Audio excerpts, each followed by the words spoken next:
সকাল সকাল উঠে আমার বাগান থেকে শাকসবজি টুকিয়ে নিয়ে এসে সবজি খিচুড়ি রান্না করলাম। আমি আজ বেশ 1 সপ্তাহ ধরে অনেক বেশি অসুস্থ, যার কারণে বাসায় ঠিকমতো রান্নাবান্না হয়নি আর সবজিটাও ওইভাবে খাওয়া হয়নি।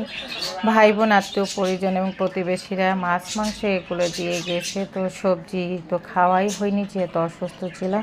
তো বাগানে যে টাটকা শাক টুকিয়ে নিয়ে আসলাম, হরেক পদের শাক নিয়ে এসে সবজি খিচুড়ি রান্না করলাম। আর এইটা তার সাথে ডিম ভাজি আর মরিচ ভর্তা করলাম আর আচার। এই যে পুঁই শাক, মিষ্টি কুমড়ার শাক, কলমির শাক, সবুজ শাক, এই বিভিন্ন পদের শাক বারান্দা থেকে তুলে বাসায় পেঁপে ছিল, পেঁপে আলু দিয়ে প্রেসার কুকারে এই সবজি খিচুড়ি নরম নরম করে রান্না করতেছি।